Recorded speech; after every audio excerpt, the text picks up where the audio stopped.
webinars. So apologies, first of all, as you will hear from my voice, I'm extremely caught up with a flu at the minute. So hopefully you can, it's hard enough to make out the loud accent, never mind with a flu on top of it. So hopefully you can make it out. Great to get the webinars back in place. I know we'll be doing quite a few of them over the winter months. The duration of this one, it'll be 75-minute max. So that's just with your questions, everything else.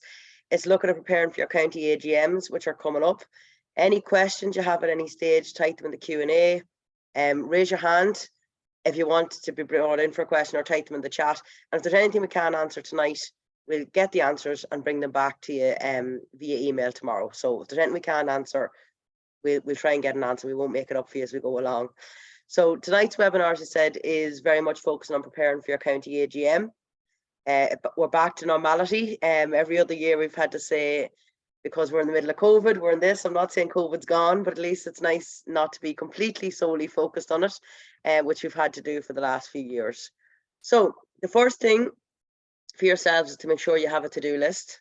Okay, and we're going to go through some of that to-do list tonight, because there is a lot of things involved, but the more you get planned in advance, the easier your AGM becomes. Okay, so getting your to-do list done and who's responsible for what, and it'll stop you getting pulled in too many directions. So who's responsible for it, whose job is it to go and do that, instead of one or two people being pulled all over the shop trying to pull it together. So hopefully tonight will help you solve that happening too much in the run up to your AGM.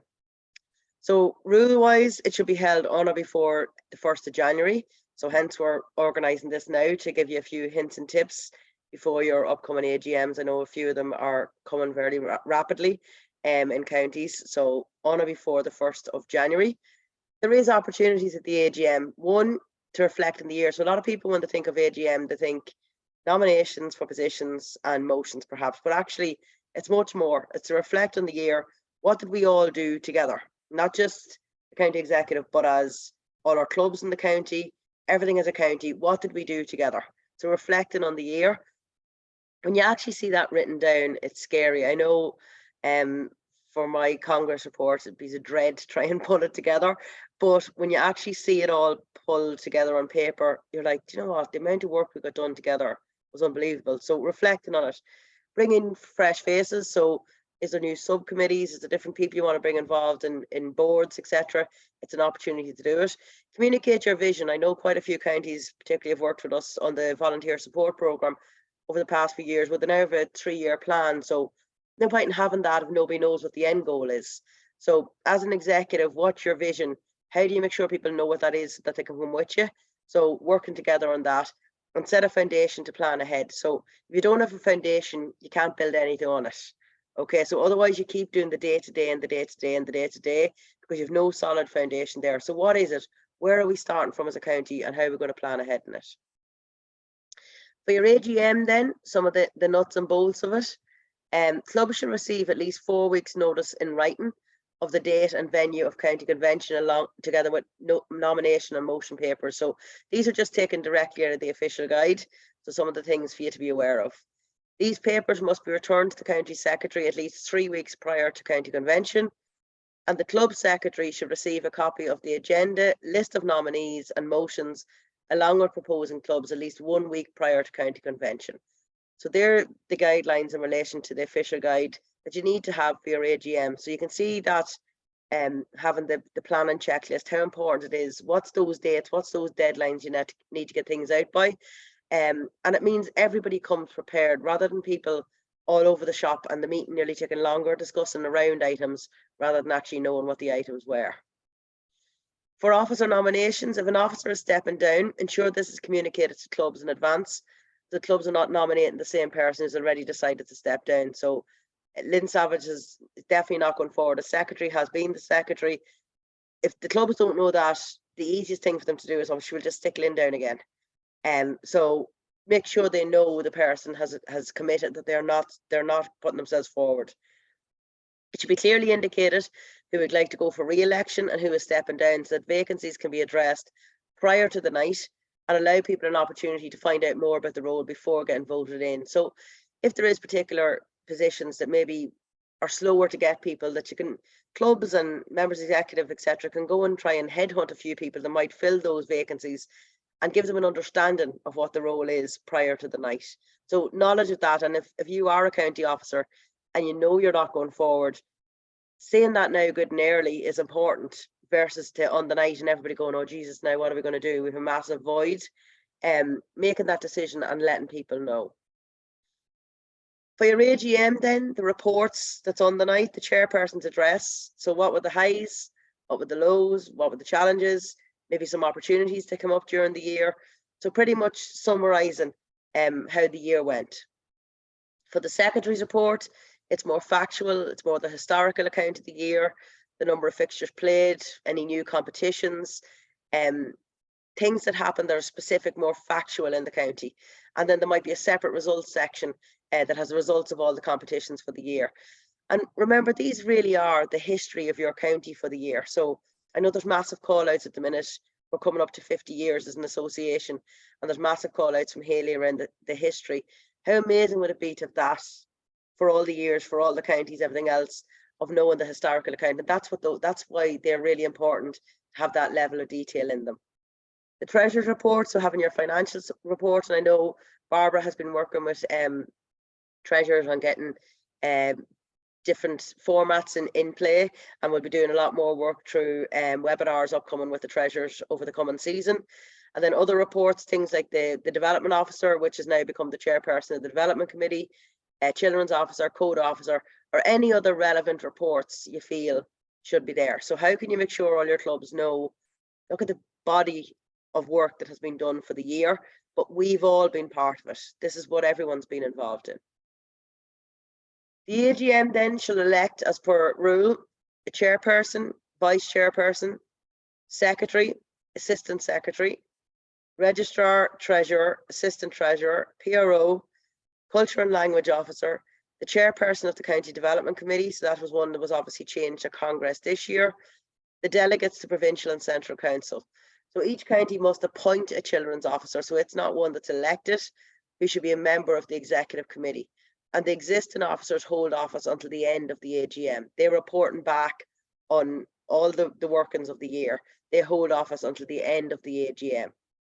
In relation to that county development committee, it was a new rule from Congress that the executive of the county board must appoint a county development committee comprising of at least 4 people each with a responsibility for either coach education, volunteer development, participation, and referee education. A lot of feedback from counties where they were finding it very hard to get a development officer, and a big reason for that was that the role was too big. So you were asked them to cover all these areas. So a motion went to Congress. This rule is now in place. It can be more than 4 people on the overall committee, but at least one person responsible for this. So at least you have somebody, for instance, who is really interested in referee education. They don't need to overly worry about participation, coach education, but you have somebody now who's really interested in that area. And then the chairperson of this committee, which can be one of those people or somebody else, then sits on the executive.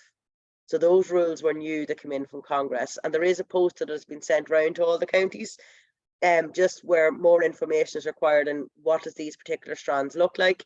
It's in this poster. So that's available on our website also under County Development Pack. If anyone has any queries at any stage, feel free to make contact. But just to be aware that that is now rule and something that you need to be working towards for your AGM also, to get those people in place. And we have secured specific email addresses, which correspondence has gone to your secretaries on. I know there's very few counties are back on them yet, but at least we have those there, and it'll be something for us to build on. Really important, don't leave it to the night. So have clear role descriptions, what is expected. There is on our website a county officer booklet, which gives role descriptions, but you can alter that to meet your county's needs. So what's expected? If I decide to be the assistant secretary, what does that mean? What am I going to be doing? And if it's a lot easier for people to say yes if they know what they're signing up for versus not having a clue what they're about to sign up for. Identify persons with the qualities and the skills required. So if you're looking for somebody to come in as treasurer and their complete worst skill set is numbers, why would you put that person as treasurer? And particularly at county level, when you look at the amount of money that's now going through counties in and out, it is really, really important that you have the right people, qualities and skills to match the required roles. So have a look at the people who are going in there. And we can't stress enough that of having the right people in the right roles. Ask potential volunteers. So sometimes that personal touch, and all evidence, and particularly to females, is without that tap on the shoulder, there's very few of them will put their name forward. So are you going to be that person who is the tap on the shoulder and gets the right person in the right role by having the personal touch? Very few people say no when they know what is required of them, and that they can be of value in that role. So why do you feel they can be of value in it? Ensure a clear outline of what was required and expected.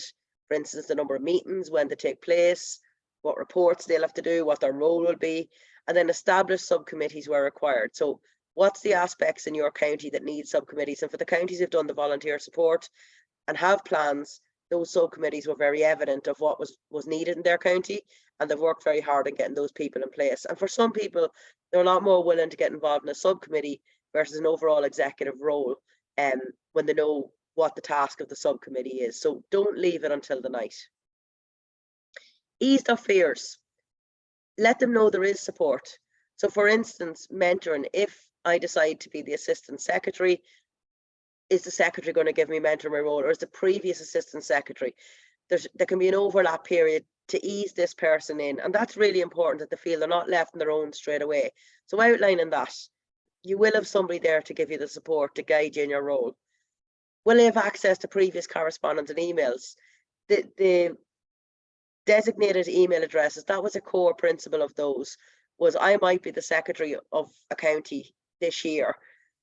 That email address and all the contents in it belongs to that county, not to me as a person. So when I hand over that email, everything should still be there. They shouldn't be wiped, they shouldn't be deleted. They are correspondence with that county, not correspondence with that person. And that's really, really important. And hence the integrity of the emails and having the emails there. The LGFA County Leadership webinars, so letting them know there is webinars coming up specific to their role and general topics that they have there. So what these are, that there is recorded webinars they can go back and watch to help their role. The possible inclusion of volunteer support program, an application has gone out recently to all counties to give you an opportunity to be involved in next year's program, to have a designated member of development working with you for the year. So if that's something you feel will help the county, well, then it's important to apply for that, and this could help these people and ease their fears that there is somebody there.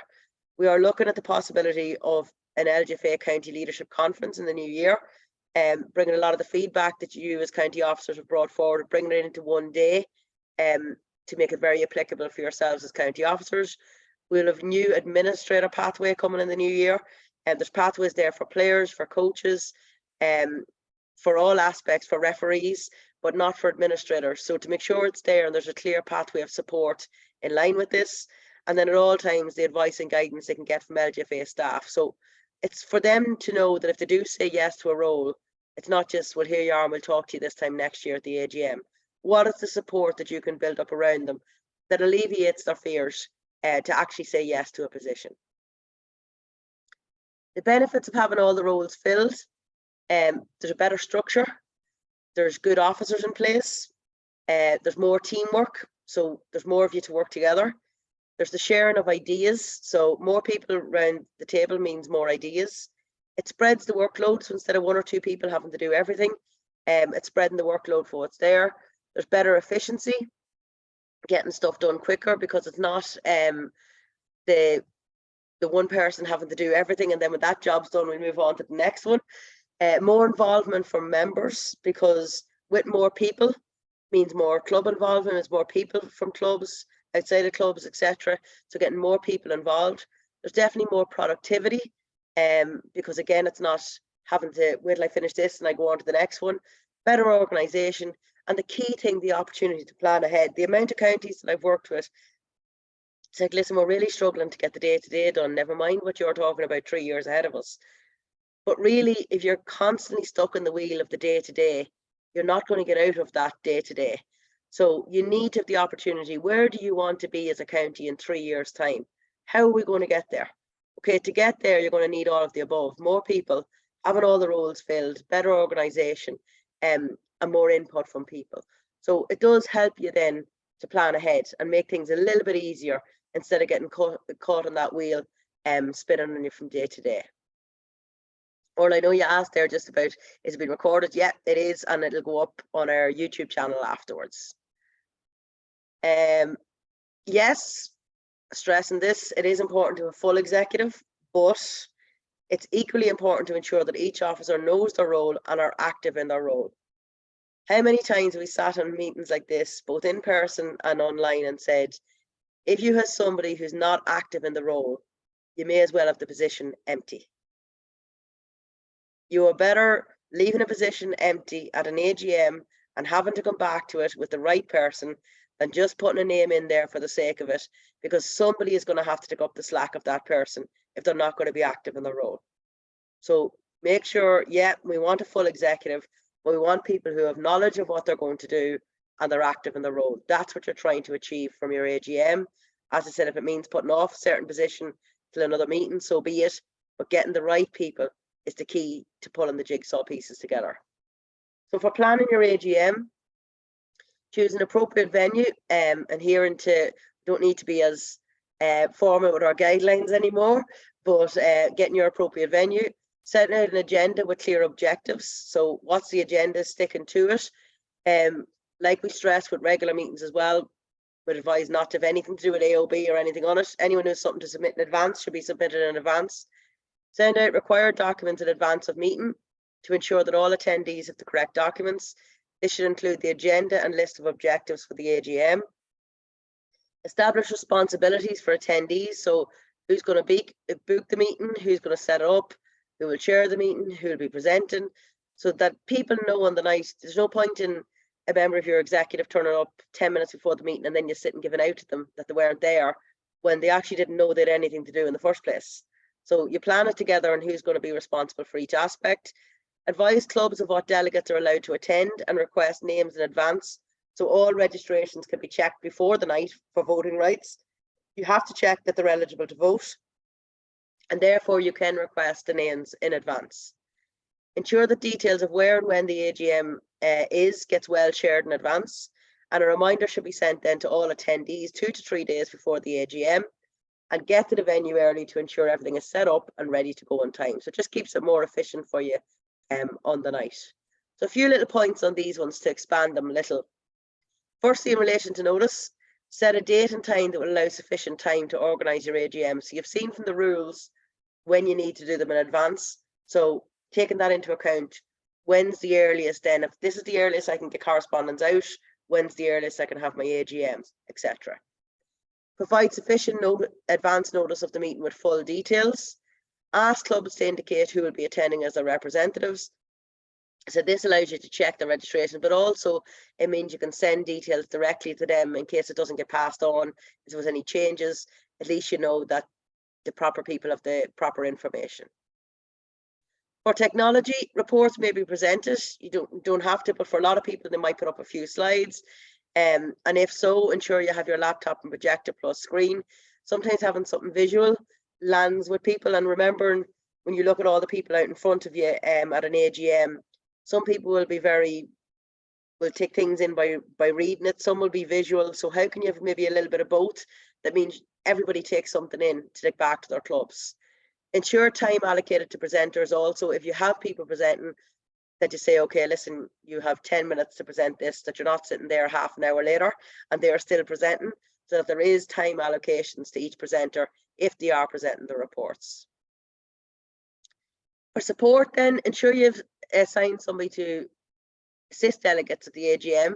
So for example, if they're missing printed reports or they need to hand out voting papers, who is it that's responsible for that versus, okay, we need to do a secret ballot and who are we going to get to do it? Have all that done in advance. Who's the person who's going to be there that you can call upon? And appoint a sufficiently experienced officer to this role so that they actually know what they're doing, because otherwise you may end up doing it yourself. So they know what to do, talk them through it, and they're very aware in the night what their role is going to be. For setup, prepare your venue before delegates arrive. Set up a top table and set up delegates so you have plenty of space. They're not all squished on top of each other. It's recommended classroom style if you want them to have tables in front of them to write on, or theatre style if you want them just to have chairs. So that's up to you as a county. If using the screen, it can be nice to have a welcome note, and maybe the guidelines, which we'll discuss in a second around meeting rules, could be displayed on the screen so people can clearly see at the start, before the meeting starts, this is what's expected of the night ahead. Identify those clear rules. So if an attendee wants to speak, they should raise their hand in the room and then speak when called upon. And we'll go through a few more of those little rules and guidelines in a second. But having clear rules that everyone knows how they can engage in the AGM is really important. The 3 R's for yourself: rehearse, rehearse, rehearse. And we don't mean you to meet in the hotel or clubhouse, whatever it is, and go through the ins and outs of everything for a week or 2 weeks in advance, but be very clear how everything's going to run, who's going to say what, how everything's going to happen. Make sure your AGM is going to run smoothly. It is essential to have that practice, and that everyone in the executive knows what that is. So it's not just 1 or 2 people, that everyone in the executive knows what's happening, especially if you're not familiar with running meetings.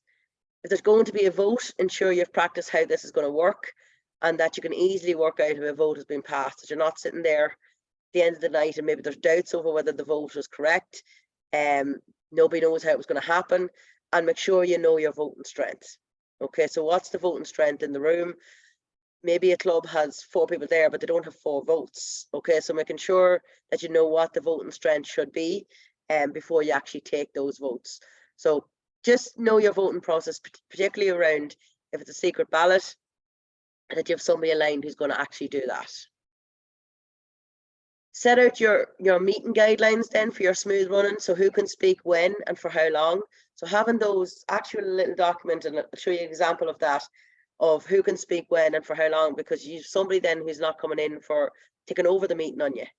Adhere to guidelines and only allow comment through the chairperson, and check any presentations you may be displaying or delivering at the AGM prior to it, that you're not then having to spend maybe 10 minutes because the projector's not working, that all that was done well in advance. And have a plan B. Make a list of all the things that could go wrong. Hopefully nothing, but how will you respond if they do, and what impact on the meeting could it be? Okay, so if something goes wrong, what's the impact it's going to be? So common issues might be the voting process, not knowing what was to be done by it. So making sure you know, okay, if plan B A didn't work, how do we do plan B? Maybe there was names in for nominations, but they all withdrew. What do we do? What's the decision? What's going to happen? And how do we make sure the voting strength is correct? So how do we have proper sign-in and know exactly who's in the room? So have plan Bs for all of these to make sure they're very, very clear. And post your AGM, promote key changes, so highlights of the year, next steps forward. Don't presume everyone knows, because remember, only the people who are in the room know what happened at the AGM. Okay, so make sure you promote all those things, what's actually happened. If a position was not filled, work on it straight away. So don't be 3 meetings later still going, oh no, that position's still vacant, but you've done nothing on it.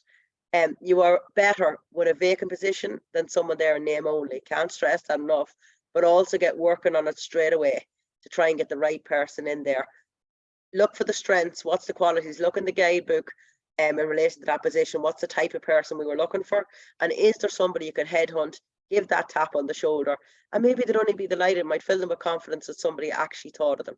So get working on that. On the guidelines as well, in relation to your AGM, things like how long somebody can speak for, okay, is really important. So if somebody proposes a motion, for instance, that they can come in once and they can come in again at the end. For any of yourselves, you'll have got copies of the meeting guidelines that goes out at Congress.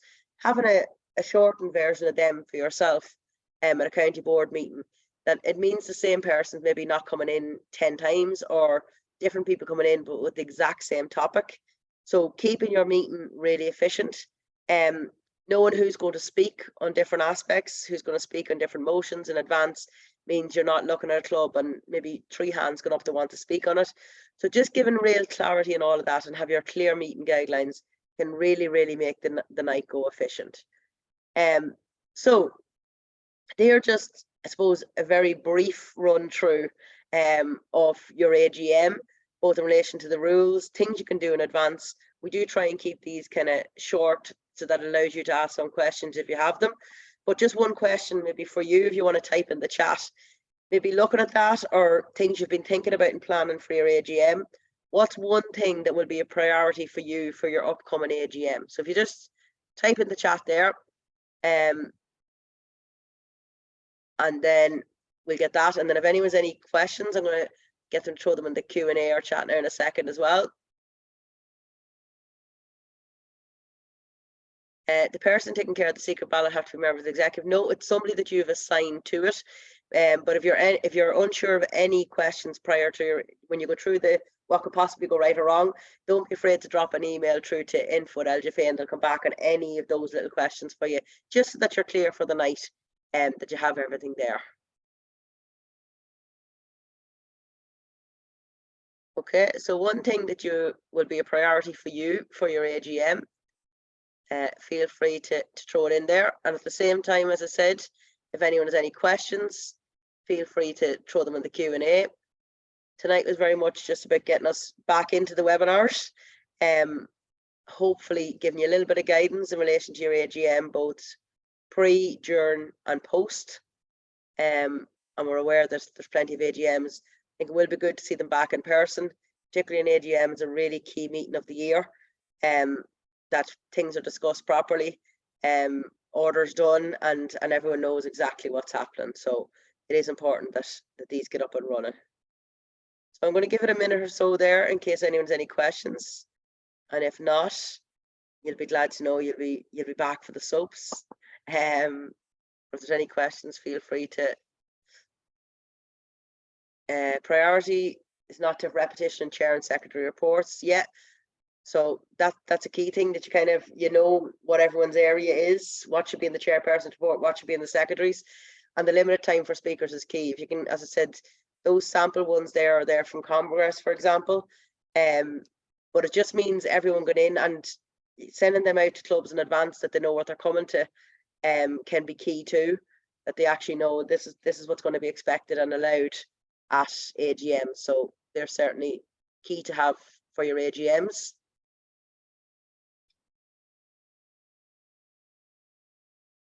Okay, I'm going to give you another second just to type anything in you have there.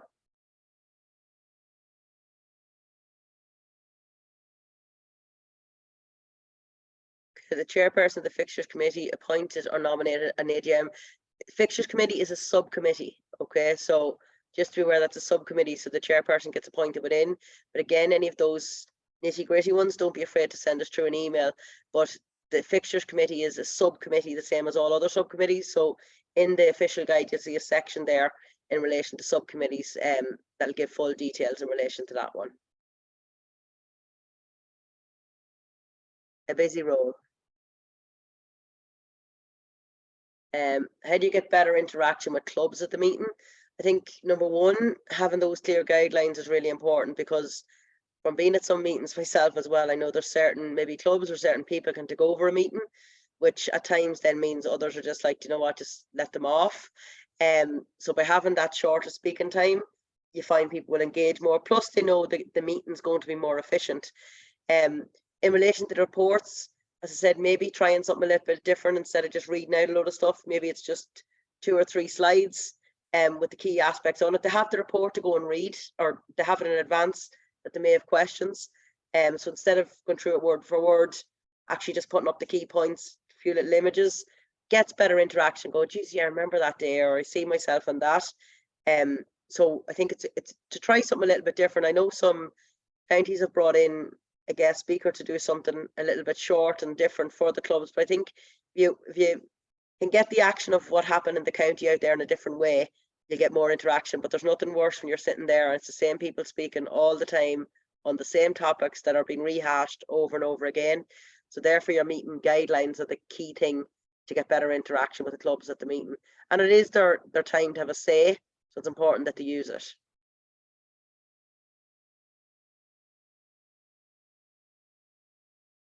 The financial report, it is important that everybody involved knows what it doesn't have to be full display, but again, a lot of people you'll see at Congress, we'll have the financial report in a presentation. But it is important. There's no point in clubs finding out in 6 months' time that your county's in serious debt, for instance, because it wasn't even mentioned at the AGM.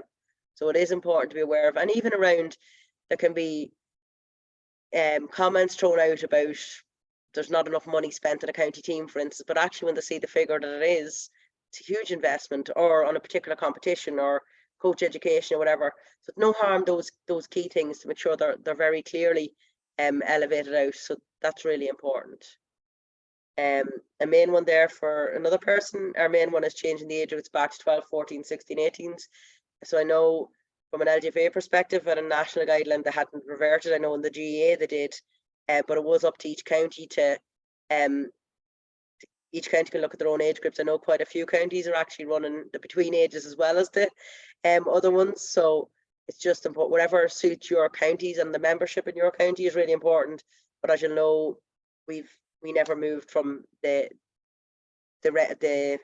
even numbers, I should say, of ages in relation to it. Is there a requirement to have a development committee in place prior to the AGM? Not necessarily, but what I would say is to get it done as soon as possible, because it is one area, and I know I'm from development, but it's extremely frustrating that it tends to be the last people put into position, yet they're so important to making things tick in your county and get things working. So counties I contact maybe in May and June, they're like, oh yeah, we're still trying to get them. Like, that's not good enough. So it is a matter of, it doesn't have to be in the AGM, but remember, you can't have a chairperson of a development committee if there is no development committee. So they will not be in the executive. So as soon as possible. And I know a few counties contacted me in relation to the email accounts. And as I said to them, there's no issue when you have these people make contact with me. I had to put a date on it because we have to send through a full tranche. But then as new counties come on board, we'll get them sent through bit by bit as well. So there's no issue in relation to that. But a bit like previous slide, for any officer position, not to leave it on the long finger. Any other questions there?